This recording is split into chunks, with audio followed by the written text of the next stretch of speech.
Media మీద దాడి అది ఇది అని ఎవడైనా ముందుకు వస్తే ఖచ్చితంగా ఇది 100% పర్ఫెక్ట్ పని అని చెప్పాలి. ఎందుకు అంటే రాష్ట్ర ప్రభుత్వం మీద ప్రజలు ఆగ్రహం వ్యక్తం చేసినప్పుడు, ఇప్పుడున్న కాంగ్రెస్ ప్రభుత్వం మీద ప్రజలు ఆగ్రహం వ్యక్తం చేస్తే వాళ్ళు చెప్పిన మాటల్ని మనం యాసిస్ గా ఛానళ్లలో పెట్టినా, వాళ్ళు చెప్పిన మాటలని థంబ్నెయిల్స్ మీద పెట్టినా క్షణాలలో పోలీసులు కేసులు పెట్టి ఉరికొచ్చి పట్టుకొని పోయి లోపలేస్తా ఉన్నారు, జైలుకు పంపిస్తా ఉన్నారు. రేవతి అనే మహిళా జర్నలిస్ట్ ని, చాలా సీనియర్ జర్నలిస్ట్, నేషనల్ ఛానల్లో పనిచేసిన జర్నలిస్ట్ ని 7 రోజుల పాటు జైల్లో పెట్టారు. జస్ట్ అంటే ప్రజల అభిప్రాయాన్ని తెలియజేసినందుకు. కానీ ఇక్కడ వీడు చేస్తున్నది ఏంది? ప్రజల అభిప్రాయం కాదు వాడు చెప్తున్నది, వాను ఓన్ అభిప్రాయం. సొంతగా ఒక కథ తయారు చేసి, రోజు ఒక కథ తయారు చేసి వాడు వాడి ఛానల్లో ప్రసారం చేసుకుంటా అదేదో నిజమైన నమ్మించే ప్రయత్నం చేస్తా ఉన్నాడు. వాడు ఎందుకు ఇంత బెరదగించి చేస్తా ఉన్నాడు? ఇంత కూడా భయపడకుండా ఇంత బెరదగించి ఎందుకు చేస్తా ఉన్నాడు అంటే దానికి కూడా 100% బీఆర్ఎస్ పార్టీనే కారణం. గత 10 ఏళ్ల పాటు తెలంగాణలో ఆంధ్ర మీడియాని, ఆంధ్ర మేనేజ్మెంట్ ఉన్న మీడియాని, ఆంధ్ర వ్యక్తులు నడిపిస్తున్న మీడియాని, ఆంధ్ర టీం అంతా కూడా ఆంధ్ర టీం ఉన్న ఛానళ్లని పెంచిపోసింది బీఆర్ఎస్ పార్టీ.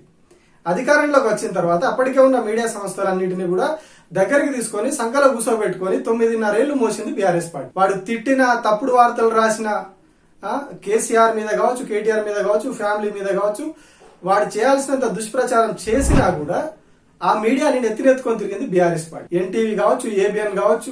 ఏబిఎన్ గా రాధాకృష్ణ ఆఫీసు తగలబడితే స్వయంగా కేసీఆర్ వెళ్లి పరిశీలించారు. ముఖ్యమంత్రి హోదాలో ప్రోటోకాల్ ఉంటుంది ఆయనకి, ఆయన వెళ్లి ఆ ఆఫీసును పరిశీలించి వచ్చారు. కానీ ఇప్పుడు వాడు ఏం చేస్తా ఉన్నాడు? కేసీఆర్ అధికారంలో ఉన్న నాటి నుంచి కూడా దుమ్మెత్తి పోస్తా ఉన్నారు బీఆర్ఎస్ పార్టీ మీద. ఇది తప్పు, అది తప్పు, ఈ స్కీమ్ తప్పు, కాళేశ్వరం ప్రాజెక్టు తప్పు. బీఆర్ఎస్ పార్టీ ఓడిపోవడానికి 100% ఈ ఆంధ్ర మేనేజ్మెంట్ ఉన్న మీడియాలే కారణం. ఇది ఎవ్వరు కాదనలేని సత్యం. ఎన్టీవీ కావచ్చు, ఏబిఎన్ కావచ్చు, మహా న్యూస్ కావచ్చు, ఇంకో న్యూస్ కావచ్చు. కానీ బీఆర్ఎస్ పార్టీ ఏం చేసింది? వీళ్లను నెత్తికెత్తుకుని వాళ్ళతో రాసుకు పూసుకుని తిరిగి 9.5 ఏళ్లు పాముకు పాలు పోసి పెంచినట్టు పోసి పెంచింది.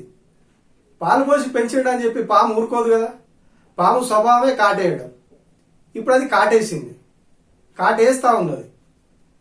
గత 6-7 ఏళ్ల నుంచి కాటేస్తానే ఉన్నది. ఇప్పుడు ఆ తీవ్రత పెరిగింది.